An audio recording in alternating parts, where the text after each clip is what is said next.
Hi friends, तो आज मैं आप लोगों को कहानी सुनाने वाली हूँ मुल्ला नसरुद्दीन की। तो ये कहानी बहुत ज़्यादा इंटरेस्टिंग है और इस कहानी का नाम है स्मेल एंड साउंड। तो आप ये कहानी ज़रूर देखिए लास्ट तक। सो स्मेल और साउंड मतलब आपको पता ही होगा। स्मेल यानी सूंघना और साउंड यानी आवाज़। Mulla Nasruddin bought 10 naans for his donkey.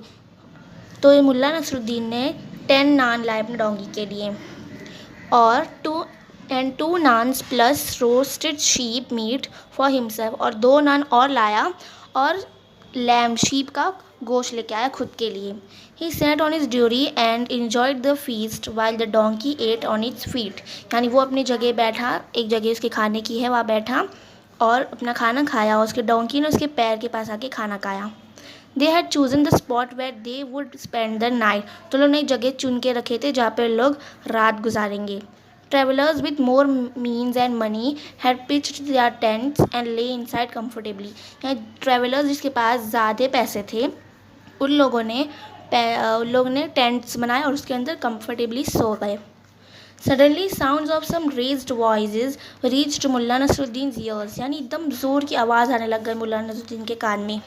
Something was happening on one side of the shop he had brought meat and naans from। यानी जहाँ से उसने गोश्त और नान लेके आया था वहाँ से आवाज़ आ रही थी बहुत सारी। Mulla Nasruddin went there to investigate. तो उसने जांच पड़ताल करने के वहाँ पे गया। The meat shop owner was demanding something from a poor looking traveller. यानी जो शॉप का मालिक था वो कुछ गरीब इंसान से कुछ डिमांड कर रहा था, कुछ मांग रहा था। He was saying you must pay. तो वो कह रहा था कि तुम्हें पैसे देने ही पड़ेंगे। You on purpose came to lie down here because wind was blowing this way carrying the rich aroma of roasting meat from my shop. यानी कि वो बोल रहा था कि यहाँ पे तुम यहाँ पे आके लेट गए क्योंकि यहाँ पे बहुत सारी हवाएं चल रही थी और इतनी अच्छी खुशबू मेरे खाने की भी आ रही थी, इसलिए तुम यहाँ पे आके लेट गए। All evening you have been enjoying flavours of my cooking smacking your lips. यानी पूरे शाम तक तुमने मेरी मैं जो पका रहा था उसके फ्लेवर्स अपने मुंह के अंदर लिए, लिप्स को करने लग गए। Do you want to free load? I am doing no charity here pay. यानी तुम क्या फ्री में हो करना चाह रहे हो ये सब? मैं कोई चैरिटी नहीं कर रहा हूँ। तो फिर नेक्स्ट तुम्हें भरना ही पड़ेगा, उसने से कहा। The poor man was very confuse and embarrassed. यानी वो जो बेचारा गरीब आदमी था वो बहुत ज़्यादा कन्फ्यूज हो गया। Maybe like Mulla he too had no spare money for food. यानी मुल्ला नसरुद्दीन की तरह उसके पास भी कोई पैसे नहीं थे खाने के लिए। मुल्ला's heart went for a humble man who was being bullied by the greedy meat shop owner। यानी मुल्ला का दिल एकदम नरम हो गया वो बेचारे आदमी के लिए। बहुत ज़्यादा वो सोचने लग गया कि ये बेचारा आदमी है, उसको ये सब क्यों कर रहा है।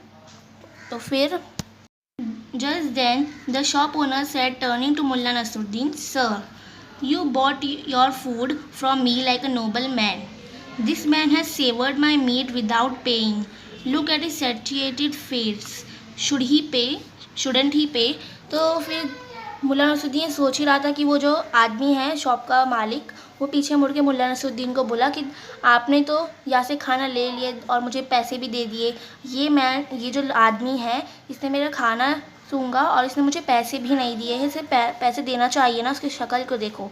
मुल्ला Nasruddin said to the poor traveller, you have enjoyed the smells of his cooking, you should pay, give me what money you have. तो मुल्ला नसरुद्दीन ने बोला तुमने इसका खाने की खुशबू सूंघी है, तुम्हें पैसे भरना चाहिए, तो तुम मुझे जितने भी तुम्हारे पास मनी है, पैसे हैं जितने भी, वो मुझे दे दो।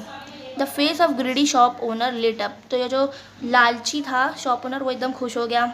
The cornered poor man tearfully emptied the coins of his purse contents on Mulla's palm. यानी कि उसने फिर जो बेचारा जो आदमी था उसने एकदम आँख में उसके आंसू आ गए, पर उसने अपना जो कॉइन्स है वो अपने पर्स में से निकाल के मुल्ला नसरुद्दीन के हाथ में दे दिया।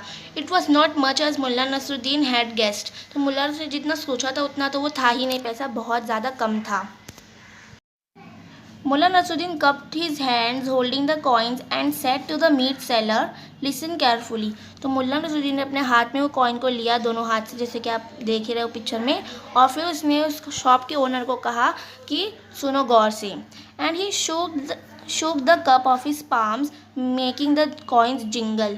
The meat seller looked on puzzled, तो उसने ऐसा हाथ में ऐसा पकड़ा और हिलाने लग गया अपने हाथ को, तो कॉइन्स की आवाज़ आने लग गई। तो वो जो गोश्त बेचने वाला था वो एकदम ज़्यादा कंफ्यूज हो गया कि ये क्या कर रहा है। Mulla asked, did you hear the jingle of coins, तो मुल्ला ने पूछा क्या तुम्हें आवाज़ सुनाई दी कॉइन्स की।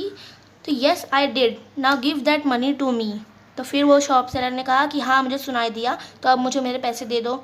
But Mulla Nasruddin put the coins back in the poor man's purse, फिर उसने वो जो कॉइन्स है वो गरीब आदमी के पर्स में डाल दिया फिर से। He turn to the meat seller, that settles the accounts. He savored the flavors of your cookings. You enjoyed the sweet jingle of his coins. तो उसने बोला कि ये तो एकदम बराबर हो गया हिसाब, अभी उसने तुम्हारे उसकी खुशबू सूंघा खाने की और तुमने इसकी कॉइन्स की आवाज़ सुनी। The meat seller looked nonplussed, यानी एकदम ज़्यादा कन्फ्यूज़ हो गया, उसको कुछ समझ ही नहीं आया कि ये क्या कर रहा है। The people who had gathered there nodded their heads to Mulla Nasruddin approval, जो भी लोग वहाँ पे खड़े थे वो अपना हेड्स को यानी सर को हिलाने लग गए। The poor man smiled his thanks at him, तो जो बेचारा गरीब आदमी था उसने स्माइल किया और उससे मुल्ला नसरुद्दीन को थैंक्स बोला। When Mullah Nasruddin walked back to his selected spot, his donkey rolled in the dust a few times to congratulate him. तो मुल्ला नसरुद्दीन ने जब अपनी जगह पर फिर चला गया अपने घर पे, मतलब जहाँ उसने चूज़ करके रखा था कि मैं यहाँ रहूँगा, तो उसने देखा कि उसका जो डोंकी है वो गोल गोल घूम रहा था और उसको कॉन्ग्रेचुलेट कर रहा था। It was proud of its master, तो वो अपने मालिक से बहुत ज़्यादा प्राउड हो गया था, खुश हो गया था, उसे गर्व हुआ। सो यहीं पर एंड होती है स्टोरी, और आपको ये स्टोरी कैसी लगी कमेंट बॉक्स में ज़रूर लिखिए, और इसको लाइक शेयर भी करिए अपने फ्रेंड्स के साथ ताकि वो भी ये स्टोरी को पढ़ पाए, और हमारा चैनल सब्सक्राइब कीजिए। बाय। और अब नेक्स्ट वीडियो में मैं ऐसी स्टोरीज़ बनाऊंगी तो आप वो सब भी ज़रूर देखिए।